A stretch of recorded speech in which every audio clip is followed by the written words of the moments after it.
Today my tripod is a stack of books that hopefully will not fall down.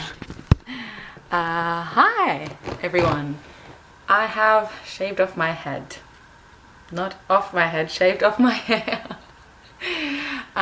So this is going to be my 8th chemo update. Probably obviously the biggest thing that's recently happened is getting rid of my hair. I could have still kept it probably for a while longer, and while it would have passed, and people would have, you know, as they've been doing, complimenting me in the sense that I have so much hair for someone who's gone through so much chemo, but it was just too thin for me. And yes, I could kind of like try to put it to the side or something to try to make it pass a bit more, but if something was a little bit off, to me it just looked too obvious that my hair was just too thin to just be someone with thin hair. At least I thought, maybe others disagreed. And as well, since it's summer here in Australia at the moment, even getting a little bit sweaty, I feel like my hair just stuck to my scalp more and didn't just sit right. And so I was like, no, I think I'm just going to shave it off, and I might as well just start trying to wear my wig. At the moment I'm not wearing my wig, obviously, because I just wanted to show you guys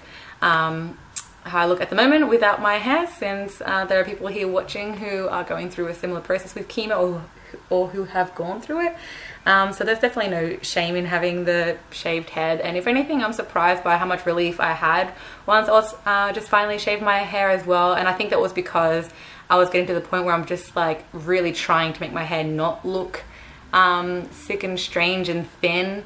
And so just having it all off, I don't have to worry about that anymore, and I can kind of just own the fact that, yeah, I'm in chemo. And I guess for me as well, since I've already had that PET scan, like the progress PET scan to let you know how you're going, and since pretty much all my cancer's gone, I know that chemo has already served its purpose. And so having my head shaved, I guess, doesn't have that extra level of trauma. So I think there's a garbage truck going around. I don't know if you guys can hear it. And I think that extra level of difficulty that comes with hair loss during chemo is that like anxiety and that horrible feeling or uncertainty of being like, you know, maybe chemo won't work, or maybe something's not going to go right, maybe things are going to get worse. And I think that compounded with the fact that you look so different really hurts. Whereas for me, my hair and having it gone and having it shaved now, like I know that I'm more or less cancer free. I'm just finishing chemo because that's what the doctors prescribe, and I guess that's what the research has shown. They've always done it in tests kind of at that 6-month period, so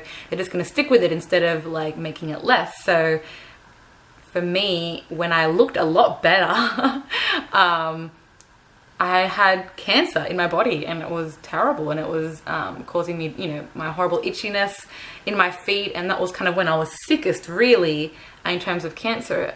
So at the moment I'm actually a lot healthier, even though obviously I have chemo through my body, which how healthy can you really be if you have this horrible chemicals going through and killing so many of your cells. But yeah, so I think I have a different relationship with that hair loss, and shaving it off, it was kind of more of a relief thing, you know, kind of a I'm going to start new thing. And I'm just trying to hold on to those thoughts because I find that they're at the moment helping me a lot. So I've been very lucky with my hair in this whole process.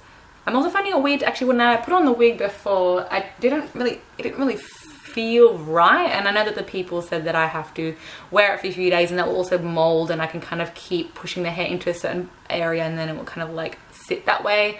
So I definitely have to just wear it. I think maybe after this video, just put it on and kind of wear it around the house. And just keep wearing it to see if it would just mold to my head better, and it will kind of fall in a way that I like. It's not that I don't like the wig, I think it's just that it takes some getting used to. And I'll probably wear it in future videos as well, my wig. Some I'll have with just my bald head, and others I'll have with my wig. It's just very weird touching the scalp. A friend of mine who also went through chemo, she said to put a lot of like moisturize, like body butter and stuff like that, or coconut oil or something to kind of make it softer, because it just feels very strange. But I think that's pretty normal. My hair is interesting because I think actually the person who's taken it the hardest and was seemed the most sad was actually my mom and also my dad. And I think it's because for them it just seems so much more real. Like my child had cancer and is going through chemo, like obviously they know that, but the shaved head is such like, it's such a, I guess, cancer image for a lot of people, particularly I guess for women. Like most women will not shave their heads like it's not really a fashionable thing. Obviously people can have very short hair, but normally they'll have short hair or they'll shave it on the side. They'll still have hair somewhere, but to have it completely bald, like that's just something that women don't really normally go and do. And so then it really does have a strong cancer image. And so, yeah, I think for my parents, it was a lot harder, and I think that they were like me, probably wearing the wig more. Maybe they were just kind of, you know, adapt to it. And as I mentioned to them, like, I don't have the cancer anymore. I just, you know, look like this because of chemo. But yeah, that's interesting that they actually probably found it a lot harder than I did. But that's obviously understandable. I think as long as I keep filling in my eyebrows and drawing them in, I actually don't mind the bald look all that much. And my chemo side effects were quite mild. Like, I just had general tiredness, general crappiness, more the emotional side of things. Those kind of 4 days, 5 days where it's just particularly blur-ish. I just kind of like, my mind was just like, I need to like study. What am I going to do next year? How am I going to like, do I just do nothing in those 6 months before I finish off my post-grad study in rehabilitation counseling? Do I go and work? Do I get any job? Do I start a PhD as soon as possible? Do I go and apply for a master's? All these things, I'm just like, just so caught in what am I going to do, because I just want to be able to work and move out and all these things. And at the moment I'm actually house sitting with my partner, our friend's house, because they recently bought a house, which is amazing for them, and we're very jealous.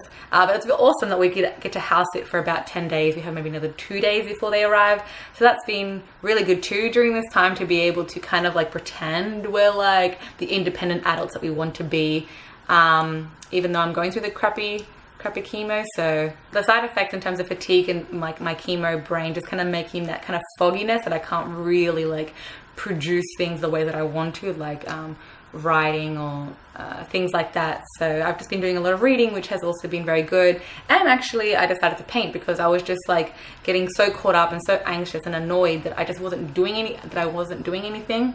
And so then I was like, I have to do something, I have to create something. And so I was like, well, I can go and paint. And so then I did decide to paint, and let me show you the painting. Actually, it probably won't quite fit here. Maybe I'll just show you some photos. There you go.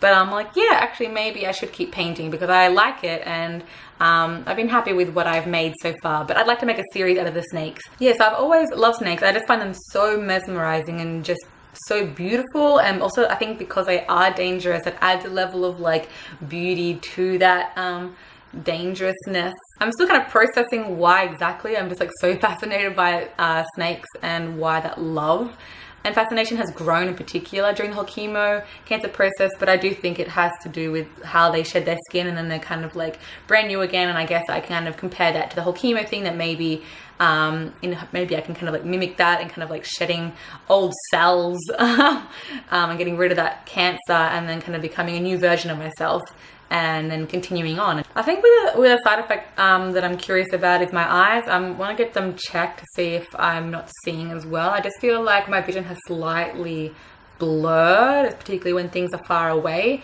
and I don't know. It's probably chemo related, and I guess it's because I'm also sensitive. My eyes are sensitive, so I do want to get that checked out.